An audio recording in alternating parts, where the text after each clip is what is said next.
Hello, and welcome to A Deadly Silence. I'm your host, Larry Curtis, and it's the goal of all of us associated with this program to bring you current and educational information associated with not only the alcohol, but the drug addiction issues facing not only the city of Brockton, but all of our South Shore communities.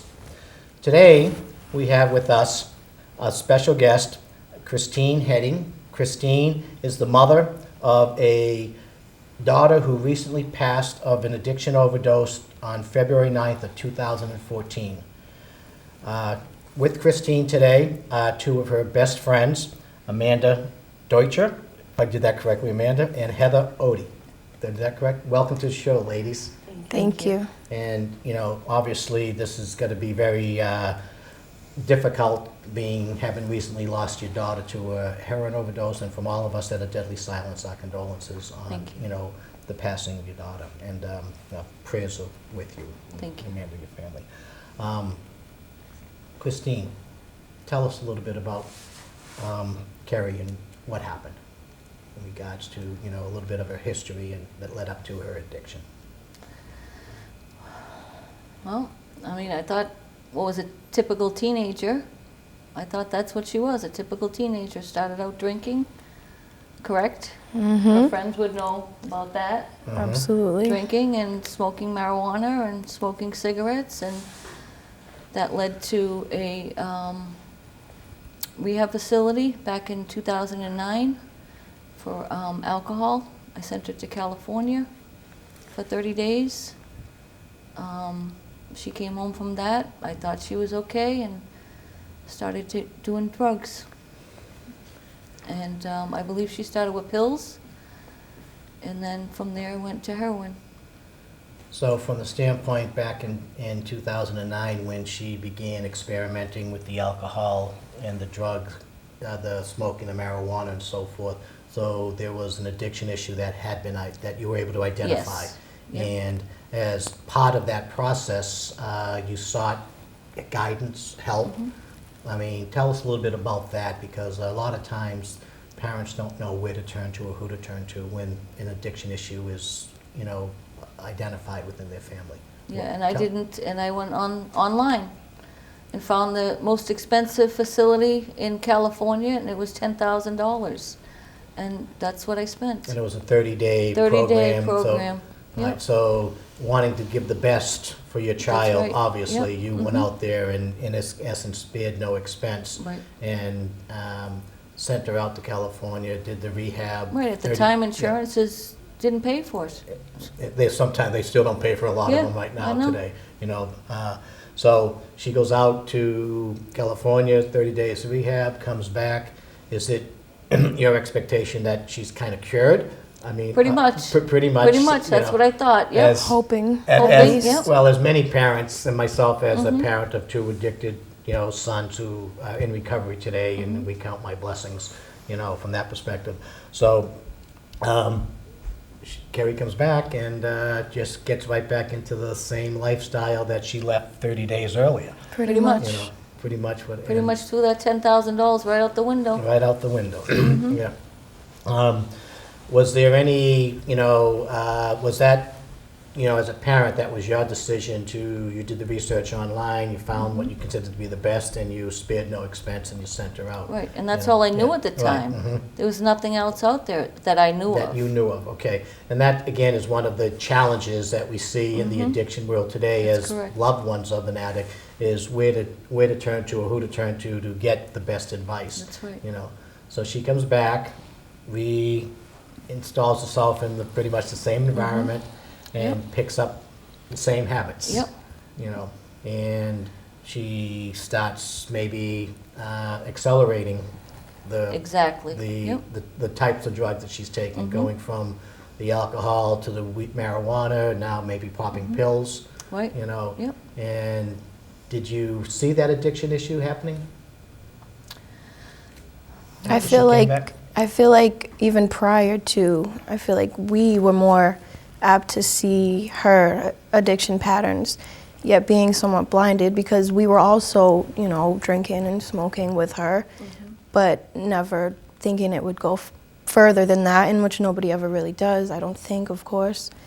But So as one of her close friends, you can see the escalation, but you, Right. but you yourself are hep-potting, if I could use the term, That's a good one. politely. That's the word. And you're not sure how you can go to her mom and say, I think Right. Kerri's got a problem. Extremely difficult to do that, in which Heather knows a little bit more about that Yes, because she she does. was the first one to reach out to Christine. Mm-hmm. Tell us a little bit about that, Heather. Well, I just knew that it was something more because she would hang out with us less and she would just kind of take off. And like, we were the type of friends that hung out every single day, no matter what. All We were the time. family. And when she started backing up and like acting different and not coming around, I knew something was wrong. And I ended up finding out, like, I knew about the pills for a little bit, and I was just like, I don't know what to do. I'm not her mom, you know. But then once I found out that she was doing heroin, I didn't know what to do. I couldn't help her. I've tried to talk to her and fight with her, and she's always justified, and don't tell my mom, don't tell my mom. And I think I saw her at that breaking point, and I just had to. I called her brother first, and then told him to tell Christine, and Mm-hmm. that was a rough day. Yeah, it was a rough day. You know, I was more scared that she was going to be mad at me, which, you know, she was. But, Ultimately grateful. you know, after a while, That she Christine was going to be realized. mad at you, that mom was going to be mad at No, you? that that Kerri Kerri was was- going to be Kerri mad was at me. gonna be mad, When yeah, I ever yeah. walked in her house, Oh, like, when I right. saw her face, like, you told my mom. Yeah. She I didn't. didn't know what to do. I wanted to help you, you know. I couldn't do anything on my own. Right. Mhm. And she didn't know that it was to that extent at all. Right. I was and it in wasn't denial. fair, yeah. And I'm sure Kerri kind of was too. Mm-hmm. Denial. So give me a time frame around this. You know, we talked back in 2009, and we like 2010, 2011, this is happening now?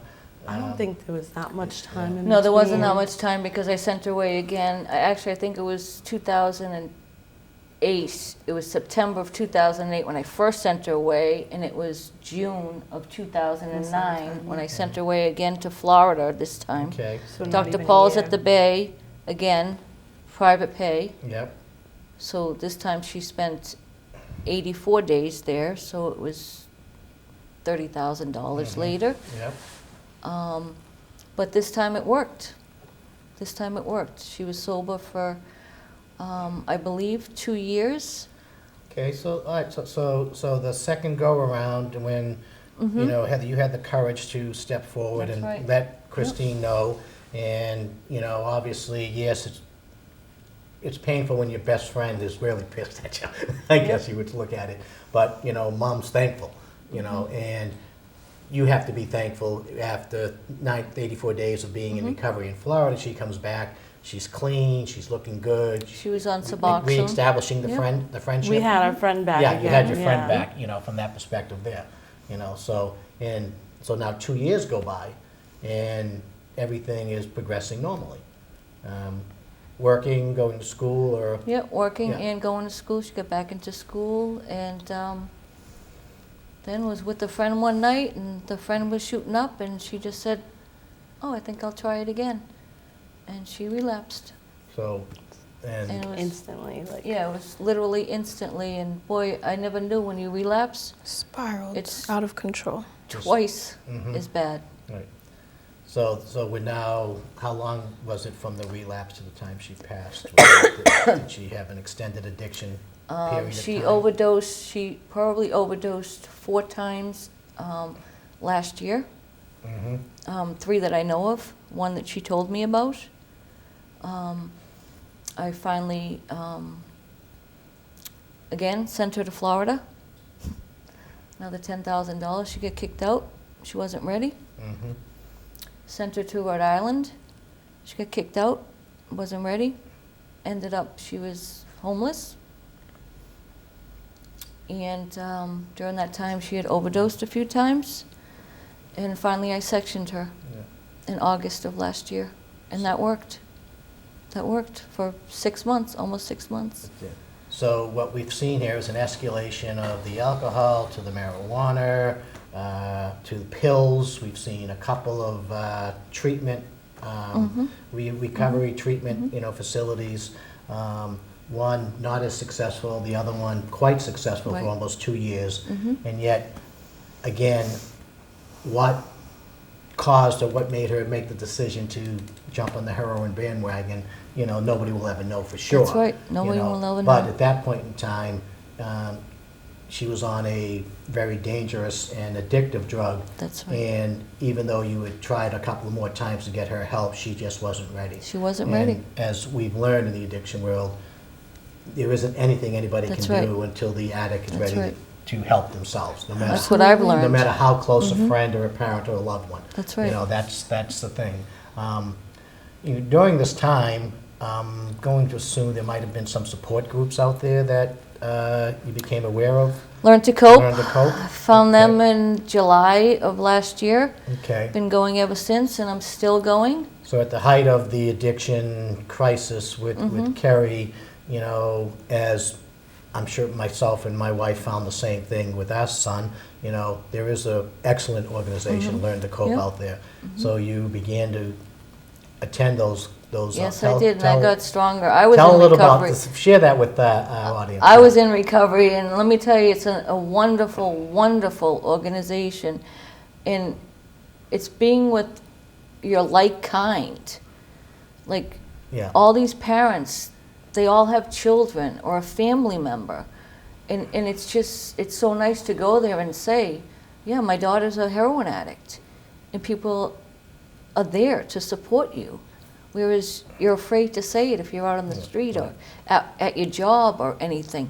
But here it's just so open. Support. Yeah, amazing. It's very and supportive. I think one of the fascinating things about Learn to Cope that I got out of it is that, there are many times parents feel like they're helping their child. And in the end, it really comes down to enabling. Oh, I was the biggest enabler there was, let me tell you, the biggest enabler. And of course, not on purpose. It's just Right. the Well, love. It's a difficult, when you're the parent and that's your child, it's a real difficult, decision Right, to that's make. right. But they tell you in these meetings, you must basically cut the cord and let the child crash and burn. Until they're ready to ask for that help. There isn't Exactly. anything that can happen. So That's how right. did as friends, what happened at this stage of the game? I mean, we were always in mainly close contact. I haven't stopped talking to her since we became friends in 9th grade.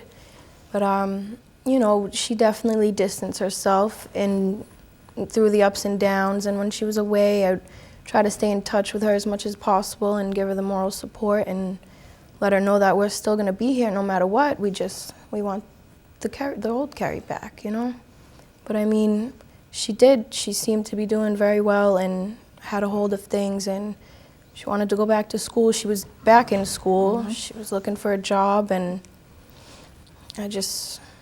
Don't know what happened. Wishing for the best. Right. Right, wishing for the best, Heather, how about yourself?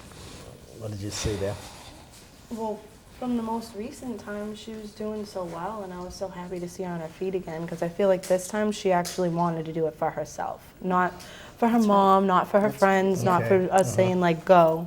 She just wanted to have her life back.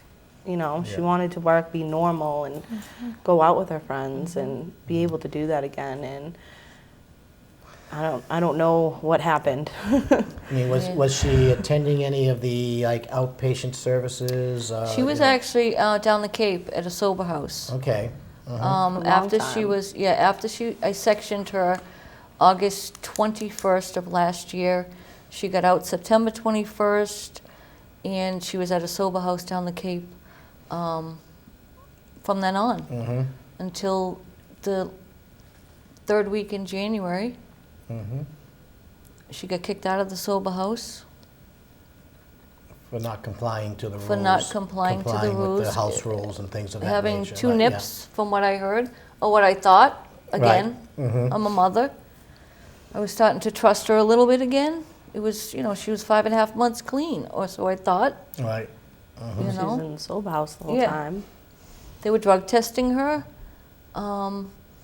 but she got kicked out. And during this whole time, her and her brother were at odds because, of course, she had stolen everything. and she wanted to come home. So I said, you need to call your brother and ask him first if it's okay. And he said yes, and she was home for 2 weeks, and then she passed away. So with all of the, I don't want to sound cruel when I say this, but with all of the support that you get from organizations like Learn to Cope, when they tell us not to let the addict back home, you know, the addict needs That's to right. learn to land on their feet and so forth, the parental bond. Right, I let her back the home. parental bond Yes, yep. overtook That's right. the rational part of it, you know. That's right. And many of us as parents make that Yep, decision, you they know. sure do. And it, you know, I'll never say it was right or wrong. It was what we felt we That's needed right. to do at that time. Exactly right. Even though we probably were saying we may be enabling still, you know, from what we've learned through the Learn to Right. Cope organizations out there. It was baby steps for me. Yeah. It was baby steps. So Kerri comes home, you know, after being, as you thought was about 5.5 months, you know, clean from her most recent addiction issue.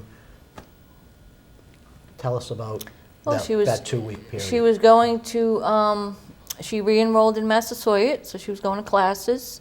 She came home on a Monday. She was already enrolled as of that Wednesday.